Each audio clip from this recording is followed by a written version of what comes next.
So మనం చూస్తున్నాం ఇప్పటివరకు కేవలం స్టూడియోల్లోనూ రాజకీయ కార్యక్రమాల్లో చర్చ అంశంగా మాత్రమే విభజన అంశాలు అనే అంశం ఉండేది. కానీ ఇప్పుడు ప్రజల్లోకి వెళ్ళింది ఈ అంశం. ఈ స్థాయిలో ప్రజల్లో వ్యతిరేకత రావడానికి నిజంగా క్షేత్రస్థాయిలో వాళ్ళకి అనుభవం అవుతున్న పరిస్థితులే కారణం అనుకోవచ్చు.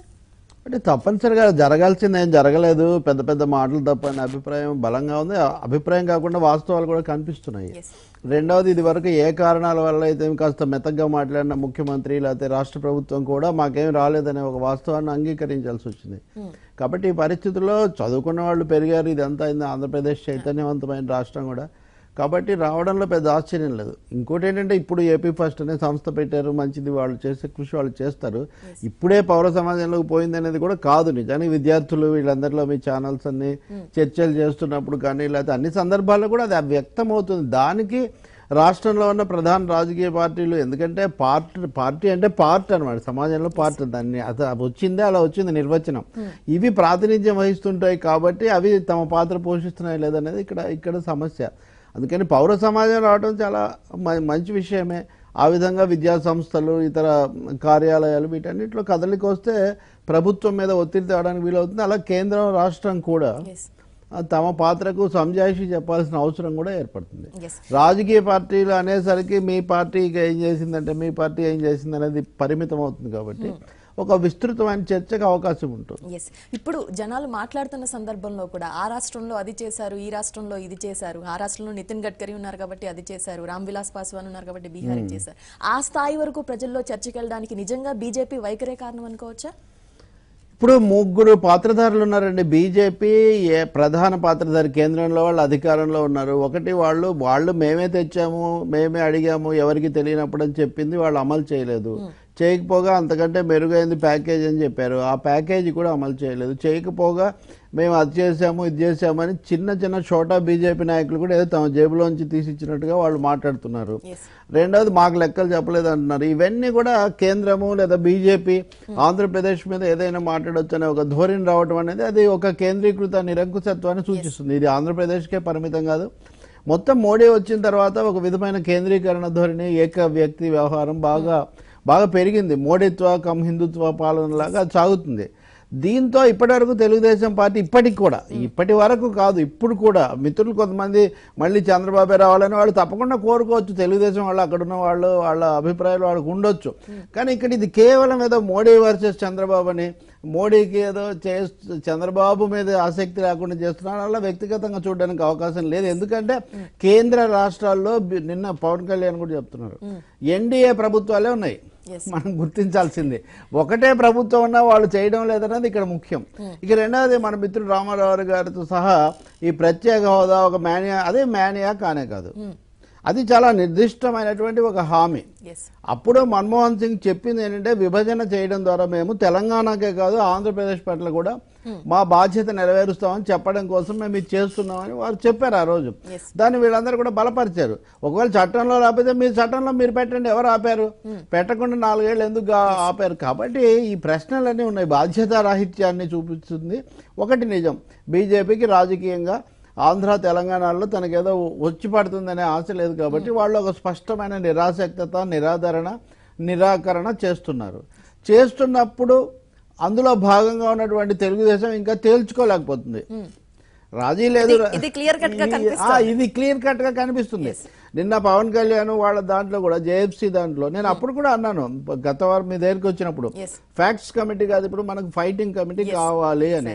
ప్రత్యేక హోదా నిరాకరించడం స్పష్టంగా కనిపిస్తుంది. దాని మీద మనం ఇంకా తర్జనభర్జనలు పడాల్సిన అవసరం ఉంది.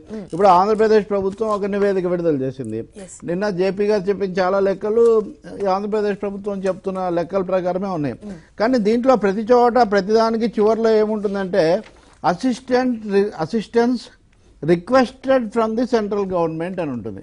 ఓకే, సో వాళ్ళు ఏం కోరుకుంటున్నారో అడిగిన తర్వాత రిక్వెస్టెడ్ అంతే కదండి. వాళ్ళు నిరాకరించారు 4 ఏళ్ల నుంచి అని చెప్పి మనం ఒకవైపు ఇంత పెద్ద పుస్తకం వేసుకుంటూ ప్రతి పారాగ్రాఫ్ కు మధ్యలో మళ్ళీ అసిస్టెన్స్ రిక్వెస్టెడ్ అంటే రిక్వెస్ట్ల దశలో ఉందా? ఇది ఇంకా రిక్వెస్ట్ దశ ఇది అయిపోయింది. వాళ్ళు చేయలేదు, రాజకీయంగా వాళ్ళకి ఆసక్తి లేదు కాబట్టి కర్ణాటక ఇంకోటికో చేయలేదు. కానీ అసలు మొత్తం స్టార్ట్ అయింది ఎక్కడ అంటే బీజేపీ నాయకులు బీజం వేశారనుకోవచ్చు, రాష్ట్రంలో ఉన్న బీజేపీ నాయకులు. సో మొదట ఏదైతే 2 వర్గాలు ఉన్నాయని నిన్న చెప్తూ వస్తున్నారు. నిన్న జేఎఫ్సీ మీటింగ్ లో కూడా పవన్ కళ్యాణ్ దానికోసం కూడా వ్యాఖ్యానించడం జరిగింది. ఒక 2 వర్గాలు ఉన్నాయి, అక్కడ స్టార్ట్ అయిన ఈ గొడవ దాని ద్వారానే బయటకు వచ్చింది. బీజేపీలో 2 వర్గాలు ఉన్నాయి.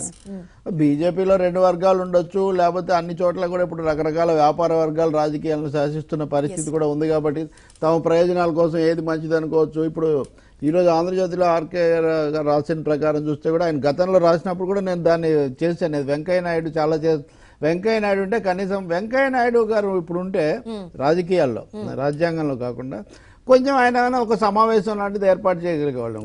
ఆ చేసిందే కదా ప్రత్యేక ప్యాకేజీ, అది కూడా ఇంతవరకు అమలు జరగలేదు కదా. కాబట్టి జరగనప్పుడు దాని గురించి మాట్లాడడం కాదు. రెండోది ప్రత్యేక హోదా మేనియా కానే కాదు, అది ఒక అవసరం. ఈ మొత్తం ప్యాకేజీలో మొత్తం జేఎఫ్సీలో చర్చకు రాని అంశం ఏంటంటే పరిశ్రమలు స్థాపించే వాళ్ళకు రాయితీలు ఇవ్వడం. ఆ రాయితీలు ఇస్తే పరిశ్రమలు వస్తాయి.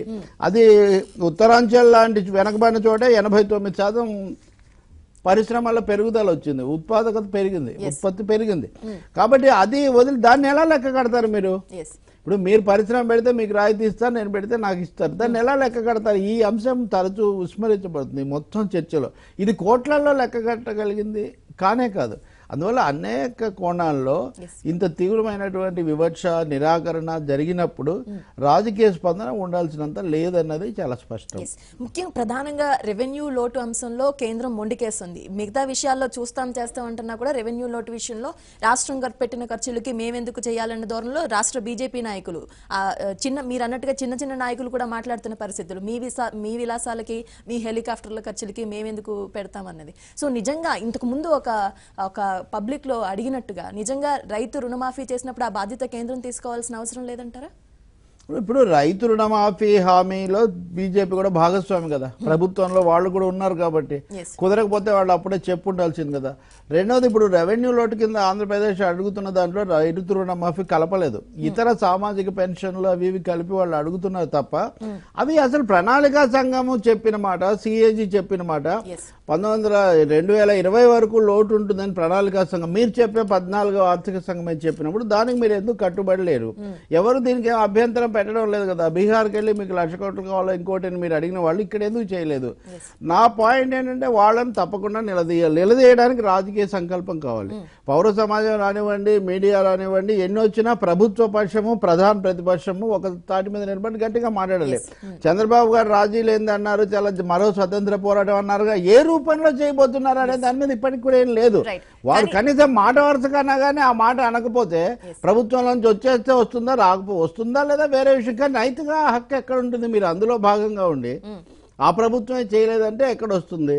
రెండవది, 5 ఎంపీలతో నేను రాజీనామా అవిశ్వాస తీర్మానం పెడతానని వైఎస్ఆర్ పార్టీ అంటే ఇద్దరూ చాలా భీకరంగా మాట్లాడుతున్నట్టే ఉంది. కానీ ఈ రెండిటి యొక్క వేడి బీజేపీకి ఏమాత్రం తగలడం లేదు. అది ప్రజల్లోంచి, ప్రజా ఉద్యమం నుంచి. ఇప్పుడు మొన్న గుంటూరులో పెద్ద సదస్సు జరిగింది అన్ని పార్టీలతో. పార్టీలకు అతీతంగానే కాదు, పార్టీలతో పాటు పౌర సమాజం, ప్రజలు అందరూ పోరాడితే, ఇప్పుడు నిన్న తెలంగాణ ముఖ్యమంత్రి కేసీఆర్ సూటిగానే మీరు చెప్పింది చేయండి, ఎందుకు ఈ సన్నాయి నొక్కులు అనే మాట ఆయన అనగలిగారు. అది ఎందుకు అనరు? వైఎస్ఆర్ పార్టీ ఏమో ప్రత్యేక హోదానే వాళ్ళు తారక మంత్రులంగా మాట్లాడుతుంటారు. తెలుగుదేశం పార్టీ ఏమో ప్రత్యేక హోదా ఒక్కటే సంజీవిని కాదు, అన్ని కావాలంటారు. అసలు ఈ పోటీ ఎందుకు? ఏవేవైతే ఎంత కాదనుకున్నా కేవలం రాజకీయ నిర్ణయం తీసుకున్నప్పుడే రాష్ట్రానికి ఇప్పుడు చంద్రబాబు ఏదైతే ప్రజల్లోకి ఒక విషయాన్ని ప్రధానంగా తీసుకెళ్లాలనుకున్నారు, అవిశ్వాస తీర్మానం పెట్టినా, ఎంపీలు రాజీనామాలు చేసినా, మంత్రులు బయటకు వచ్చినా కూడా జరిగేది ఏమీ ఉండదు, దానివల్లే రాష్ట్రానికి ఇంకా నష్టం జరిగే అవకాశం ఉందని ప్రజల్లోకి ప్రధానంగా ఇదే అంశాన్ని తీసుకెళ్ళడానికి పదే మీరేం చేయదలుచుకున్నారు? వైఎస్ఆర్ పార్టీ చేసిన దానిలో ఏమి రాదు ఒప్పుకుందాం, అవన్నీ నా లాంఛనప్రాయమైనవి. మీరేం చేయదలుచుకున్నారు? మీరు ఆ ప్రభుత్వంలో ఉంటూనే మీరు ధర్నాలు చేస్తే లేకపోతే పగటి వేషాలు వేస్తే వస్తుందా పోనీ? ఆ ప్రశ్నకు తెలుగుదేశం పార్టీ సమాధానం చెప్పాలి కదా. సాక్షిగా మొత్తం దేశాన్ని అంతా ఆకర్షించి బీజేపీ అన్యాయం ఇది కూడా అంతే కదా. ఇప్పుడు ఇది కూడా అంతే కదా. పార్లమెంట్ సాక్షిగా వీళ్ళు చేసింది కూడా దేశం అంతా ఆకర్షిస్తుంది కదా. కాబట్టి ఇక్కడ సమస్య ఆకర్షణ కానే కదా, ఆచరణ కావాలి. ఆ ఆచరణ ఏ రూపంలో ఉంటుంది, ఎంత తీక్షణంగా ఉంటుంది? ఒక మాట వరుసగా అంటానికి కూడా ఎందుకు మీరు వెనకాడుతున్నారు? రెండవది, 4 ఏళ్ల పాటు నమ్ముకుంటే నట్టేట్టు ముంచారన్నప్పుడు 5వ ఏడు కూడా నమ్మడానికి ఆధారం ఉండాలి కదా. నా ప్రశ్న, మీరు ఏం మాట్లాడినా కానీ అన్నం అయితే సున్నం అయితే అందుకని అన్నమే వేద్దాం అన్నట్టుగా ఆఖరికి మళ్ళీ అక్కడికే మీరు దారి తీసేటైతే సమస్య, ప్రజల విశ్వాసం మరింత దెబ్బతింటుందని ఇక్కడ. రైట్, చిన్న విరామం తీసుకుందాం. విరామం తర్వాత పబ్లిక్ పాయింట్ కు తిరిగి స్వాగతం. రేపు పార్లమెంటు సమావేశాలు ప్రారంభం అవబోతున్న నేపథ్యంలో ఆంధ్రప్రదేశ్కి ఏమైనా న్యాయం జరిగే అవకాశం ఉందా ఈ బడ్జెట్ సమావేశాల్లోనైనా, మళ్ళీ విడత బడ్జెట్ సమావేశాల్లో? ప్రజాభిప్రాయం తెలుసుకునే ప్రయత్నం చేద్దాం. మా ప్రతినిధి మహేష్ మనకు అందుబాటులో ఉన్నారు నెల్లూరు నుంచి ప్రజాభిప్రాయం తెలియజేయడానికి. Mahesh, very good morning, over to you. Roopa, ఇక్కడ మనం నెల్లూరు ఏసీ సుబ్బారెడ్డి స్టేడియంలో ఉన్నాం. ఇక్కడ మనతో పాటు పలువురు నెల్లూరులు ఉన్నారు. వీళ్ళందరూ కూడా తమ అమూల్యమైనటువంటి అభిప్రాయాలు చెప్పేందుకు సిద్ధంగా ఉన్నారు. వాళ్ళని అడిగి వాళ్ళ అభిప్రాయాలు ఏందో తెలుసుకుందాం. సార్ చెప్పండి సార్, ఇప్పుడు ఈ జేఎఫ్సీ గురించి, జేఎఫ్సీ నిర్ణయాల గురించి వాళ్ళు వేసేటువంటి స్టెప్స్ ఎలా ఉన్నాయి? ఈ జేఎఫ్సీ గురించి చెప్పాలంటే ముందుగా మనం గత ఎన్నికల గురించి కూడా మాట్లాడుకోవాలి. ఈ రాష్ట్రం ఈ రోజు ఇంత అధ్వాన పరిస్థితిలో జనాలంతా రోడ్డు మీదకి వచ్చి దేహి దేహి అనే పరిస్థితిలో ఉందంటే కారణం త్రిమూర్తులు. ఆ త్రిమూర్తులు ఒక ఆయన ప్రధానమంత్రి మోడీ గారు. ఆయన నేను సచ్చీలుణ్ణి, నేను చెప్పిన ఏమి చెప్తే అది చేస్తానని చెప్పి ఆ రోజు మనకు ప్రత్యేక హోదా ఇస్తానని ఈ రోజుకి అంతలేదు. ఇంకొక ఆయన 40 years ఇండస్ట్రీ చంద్రబాబు గారు. ఆ రోజు నేను బతిలాడి 15 సంవత్సరాలు ప్రత్యేక హోదా తెస్తానని చెప్పిన నాయకుడు. మూడో ఆయన పవన్ కళ్యాణ్ గారు. ఈరోజు నేను ప్రశ్నిస్తాను, నేను ఈరోజు వీళ్ళకి సపోర్ట్ చేస్తున్నాను, బీజేపీ తెలుగుదేశం వీళ్ళు స్వచ్ఛీలమైన పార్టీ, వీళ్ళకి నేను సపోర్ట్ చేస్తున్నాను, మీరు వీళ్ళని గెలిపించండి, వీళ్ళు ఏమైనా తప్పు చేస్తే నేను ప్రశ్నిస్తానని చెప్పిన నాయకుడు ఆయన పవన్ కళ్యాణ్ గారు. ఆ పవన్ కళ్యాణ్ గారు ఈ 4 సంవత్సరాలు నిద్రపోయి ఈ రోజే నిద్ర నుంచి లేచి జేఎఫ్సీ ఫ్యాక్ట్ ఫైండింగ్ కమిటీ అని ఒకటి పెట్టి ఆ కేంద్రం సరిగా నిధులు ఇవ్వలేదు, అందుకని రాష్ట్రం వెనకబడిపోయింది అని చెప్పే పరిస్థితిలో ఉన్నాడు. ఈ రోజు కూడా ఆయన ఎందుకు ముందుకు వచ్చాడంటే ఈ రోజు చంద్రబాబు గారికి అవసరమేమో మోడీ గారితో తగు పెట్టుకోవడం, ఆయన సొంతంగా ఆయన పెట్టుకోలేక ఈయన్ని బయటకు తీసుకొచ్చాడు. ఈయన ఈ రోజు పరిస్థితి ఏంటంటే చంద్రబాబు గారు ఇచ్చిన ఏదైతే స్క్రిప్ట్ ఉంటుందో ఆ స్క్రిప్ట్ చదివేసి నలుగురిని కలుపుకొని ప్రెస్ మీట్ పెట్టేసి వెళ్ళిపోతున్నాడు.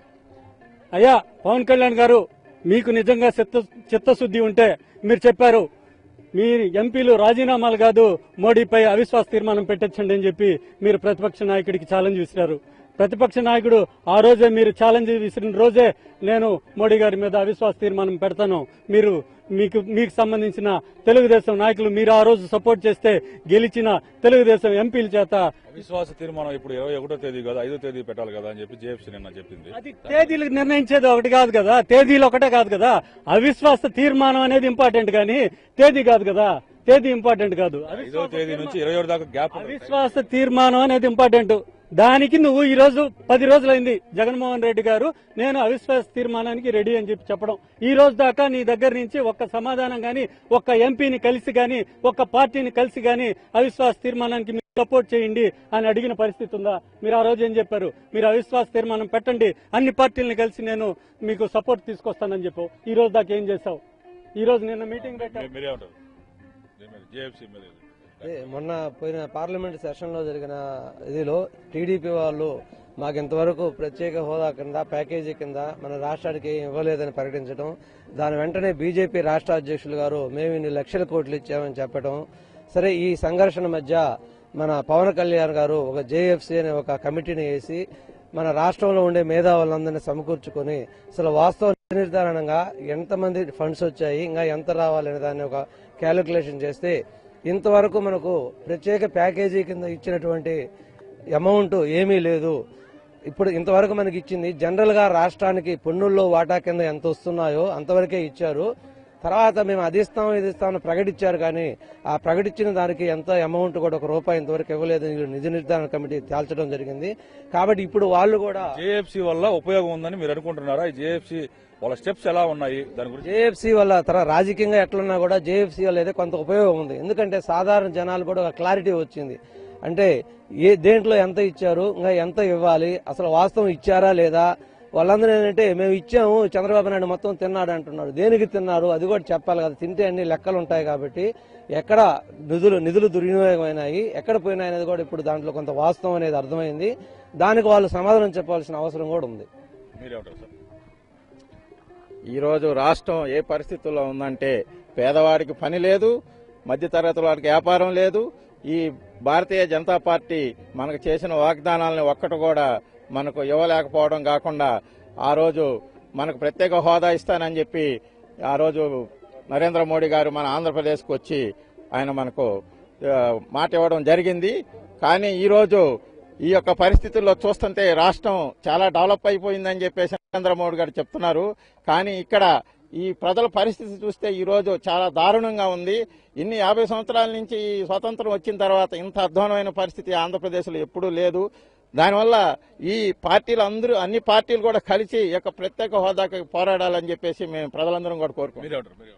ఇదంతా పెద్ద డ్రామా అండి, ఏం లేదు. ఎలక్షన్ దగ్గర పడుతుంది, ప్రజల్ని ఏదో ఒక విధంగా డైవర్ట్ చేసుకోవాలి, ఏదో ఒక విధంగా మళ్ళా ఓట్లు రాబట్టుకోవాలి. వీటి మీద ఎంత డ్రామాలు ఆడుతున్నారు. అసలు ఆ రోజు పార్లమెంట్లో రాజ్యసభలో చేసిన హామీలన్నీ ఏమైనాయని మనకి ప్రత్యేకంగా ఇచ్చినటువంటి మన ఆంధ్ర ప్రత్యేకంగా ఏర్పడిన ఆ రోజే అడిగుండాలి అందరూ నాయకులందరూ. మరి ఆ రోజు లేని నాయకులు ఇప్పుడు ఎలా పుట్టుకొచ్చారంటే ఎలక్షన్ దగ్గరకు వస్తుంది కాబట్టి ప్రజల్ని ఏదో ఒక విధంగా డైవర్ట్ చేసి మళ్ళా ఓట్లు రాబట్టుకోవడం కోసం ఎంత పెద్ద గేమ్ డ్రామా ఆడుతున్నారు. ఈ డ్రామాలన్నీ ఆపి ఇకనన్నా సరే ప్రజల కోసం పనిచేయడం నేర్చుకోండి. ఈ జేఎఫ్సీలు ఇవన్నీ కాదు కానీ ప్రజలకు ఏం కావాలో ముందు అది చూడండి, అంతేగాని ఈ గేమ్ వద్దు. రూపా చెప్పండి. ఎస్ మహేష్, మనకి ఎక్కువ సమయం లేదు. థ్యాంక్ యూ వెరీ మచ్ ప్రజల అభిప్రాయాన్ని తెలియజేసినందుకు. జాయింట్ ఫ్యాక్ట్ ఫైండింగ్ కమిటీ మీద నెల్లూరు వాసులు ఏమనుకుంటున్నారో మనం ఇప్పటి వరకు విన్నాం. తెలుగుపల్లి రవి గారిని మరింత విశ్లేషణ అడుగుదాం. సార్, మనం చూస్తున్నాం ఈ జేఎఫ్సీ అనేది అన్ని రాజకీయ పార్టీలు ఏ రకమైన రాజకీయ ప్రయోజనాల కోసం వాటి వాణిని వినిపిస్తున్నాయో అందులో భాగంగానే జేఎఫ్సీ కూడా తమ ప్రయత్నం చేస్తుందనేది ప్రజాభిప్రాయం. తప్పకుండా ఇప్పుడు ప్రతి పని వెనుక ఏదో వాళ్ళ వ్యూహం ప్రయోజనం అది ఉంటుంది. పవన్ కళ్యాణ్ నేను అప్పుడు బలపరిచాను, నేను మీకు సంజాయిషి ఇవ్వాలి కూడా దానికోసం ఇది అన్నారు. ఆయన రకరకాల శక్తులు అంటే ఉండవల్లి అరుణ్ కుమార్, లేకపోతే జయప్రకాష్ నారాయణ, ఐవైఆర్ కృష్ణారావు, వీళ్ళందరికీ వేరు వేరు నేపథ్యాలు ఉన్నాయి. వీళ్ళందరూ రాజకీయంగా ఒకటే మాట్లాడేవాళ్ళు కాదు. వీళ్ళందరినీ కలిపి ఒక ప్రకటన చేశారు. నిన్న చెప్పిన దాంట్లో లెక్కల కసరత్తు తప్ప కొత్తగా ఏం జరిగింది అనేది ఒక పెద్ద ప్రశ్న. రెండోది రాజకీయ పదును లేదు అక్కడ. రాజకీయ పదులు ఏంటి? మేము కార్యాచరణ ఏం చేసేది పవన్ కళ్యాణ్ చెప్తానని జేపీ గారు చెప్పారు, పవన్ కళ్యాణ్ గారు ఏం చెప్పలేదు. కాబట్టి ఇప్పుడు ఒక మిత్రుడేమో జేఎఫ్సీ మీద విరుచుకు పడిపోయి అవిశ్వాస తీర్మానానికి మద్దతు కూడగట్టకపోవడం ఆయన తప్పు అని ఆ మిత్రుడు అంటున్నారు. మీరు పవన్ కళ్యాణ్ చెప్పినందుకే అవిశ్వాస తీర్మానం పెడుతూ ఉంటే గనక ఆయన చెప్పిన తేదీ కూడా ఆయనతో కూడా మీరు సంప్రదించాలి కదా. అంటే మీరు ఎవరి సలహా పాటించామన్నారో వాళ్ళతోనే మీరు మాట్లాడడం లేదు, వాళ్ళతో మాట్లాడడం లేదు, జాతీయ స్థాయిలో ఎవరితో సంప్రదించట్లేదు. మీరు 5గురితోనే అవిశ్వాస తీర్మానం పెట్టి మమ అంటే అయింది అనిపించుకుంటే ఉపయోగం ఏంటి? అవిశ్వాస తీర్మానం డ్రామా అంటున్నటువంటి అధికార పక్షం తెలుగుదేశం అంతకంటే తీవ్రమైన కార్యాచరణ ఏం చేయబోతుంది? ఇవి రెండు లేనప్పుడు ఆ చివర మాట్లాడిన మిత్రుడు చెప్పినట్టు ఇవన్నీ కూడా రకరకాల నాటకాలు నడుస్తున్నాయని అనిపిస్తుంది. తారీఖులు దస్తావేజులని తారీఖులు కూడా ముఖ్యమే. ఎల్లుండి ఇప్పుడు చివరి నిమిషంలో చివరి సెకండ్లో మీరు నన్ను అడిగారు అనుకోండి, మీరు నేనేం చెప్పలేను కదా. కాబట్టి సమయం అనేది కూడా ఇక్కడ చాలా కీలకం అవుతుంది. ఈ పార్టీలన్నీ ఒక నిజమైన నికరమైన కార్యాచరణ వైపు వెళ్తున్నాయి అన్నది ఒక పెద్ద ప్రశ్న. అది జరగడం లేదు అన్న ఒక నిరుత్సాహం, నిస్పృహ ఆంధ్రప్రదేశ్లో పూర్తిగా ఉంది. ఇప్పుడు జరగాల్సింది ఏంటంటే రాష్ట్ర ప్రభుత్వం కావాలంటే అందరినీ కలుపుకొని మీరు అఖిలపక్షం అంటారా ఇంకోటి అంటారా ఏ పేరు మీద అయినా సరే కేంద్రంతో ఘర్షణ పడాలి. ఘర్షణ పడడం అంటే ఏమి యుద్ధం చేయడం కాదు కదా. మాకు రావాల్సిన ప్రయోజనాల కోసం ఒత్తిడి పెట్టడం, వెంటబడడం, అనేక రూపాల్లో చేయటం. ఎందుకు చంద్రబాబు గారు ఉదాహరణకు నిరాహార దీక్షలు చేశారు విభజన సమయంలో? సహేతుకంగా జరగాలని జగన్మోహన్ రెడ్డి గారు కూడా చేశారు కదా, ఇద్దరు నిరాహార దీక్షలు చేశారు కదా, అదంతా పోరాటమే కదా. ఇప్పుడేందుకు చేయట్లేదు? కాబట్టి రెండు పార్టీలు కూడా తీవ్రమైనటువంటి పోరాటాన్ని తీవ్రం చేయాలి, అందరినీ కలుపుకొని వెళ్ళాలి. ఒకరి మీద దాడి చేసి పవన్ కు ప్రయోజనమా, చంద్రబాబు నాటకమా, జగన్మోహన్ రెడ్డి ప్రహసనమా, ఇది కాదు. ఇవన్నీ చూసి విసుగెత్తిపోయింది రాష్ట్రానికి. అన్నింటినీ కలుపుకొని మీరు ప్రజా సంఘాలు అనండి, ప్రత్యేక హోదా సమితులు అనండి, మీడియాలో కూడా బోలెడు ఇప్పుడు చర్చలు చేసే వాళ్ళందరూ దీనివల్లే కదా సజీవంగా ఉంది, మీ వల్ల కాదు. ఇప్పుడు ఏ పార్టీ పెడితే ఆ పార్టీ వరకే జరుగుతుంది. మీడియా చర్చల్లోనే కొంచెం 4 రకాల వాళ్ళు వస్తున్నారు. కాబట్టి వీళ్ళందరినీ కలుపుకొని నిజమైన జరుగుతుంది, ఒక అడుగు ముందుకు పడుతుందనే భావన కలిగిస్తే అప్పుడు కొంత ప్రజలకు.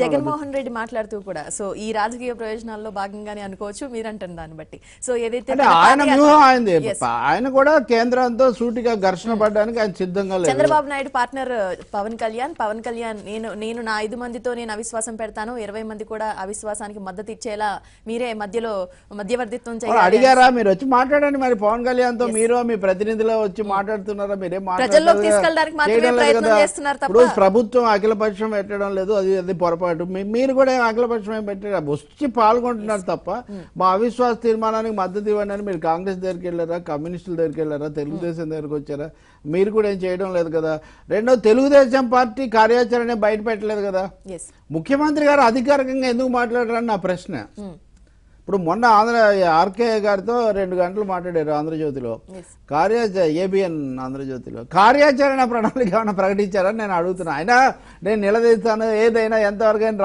రాజీ పడేది లేదనుకుంటూ ఖచ్చితంగా పార్ట్నర్ ఇక్కడ పార్ట్నర్ అనే మాట ఎవరికి ఎక్కువ వర్తిస్తుందంటే పవన్ కళ్యాణ్ కంటే చంద్రబాబు నాయుడు గారికి ఎక్కువ వర్తిస్తుంది because he is partner of this central government and BJP ఈ మధ్యలో ఈ విమర్శల్లో బీజేపీ తప్పించుకుపోతుంది అంటే వైఎస్ఆర్ పార్టీ టీడీపీ మధ్యలో జరిగే ఘర్షణలో వాదోపోదల్లో బీజేపీ చల్లగా పిట్టపోరు పిల్లి తీర్చింది అన్నట్టుగా బీజేపీ తప్పించుకుపోతుంది వాళ్ళు 2 చోట్ల భాగస్వాములు కాబట్టి వాళ్ళు ఎందుకు చేయడం లేదు మాకు హరిబాబు నుంచి సమాధానం కాదు మాకు ఆర్థిక మంత్రి నుంచి ప్రధానమంత్రి నుంచి రావాలేదని ఇంకా రాదు అయిపోయింది మేము చేయెత్తేసాం అంటే అప్పుడన్నా అర్థం అవుతుంది కాబట్టి ఈ ద్వంద్వ నాటకం ఏదైతే ఆడుతున్నారో ఇప్పుడు ఈరోజు పత్రికల్లో ఉంది హరిబాబు గారు చెప్పారు ఇప్పటి నుంచి స్మూత్ గా మాట్లాడాలి మీరు స్మూత్ గా మాట్లాడారా హార్ష్ గా మాట్లాడారా సోము వీర్రాజులాగా చెలరేగిపోయారా ఇంకొక ఆయనలా అది కాదండి విషయం ఏంటి సారాంశం ఏంటని తెలుసుకుంటారు ప్రజలు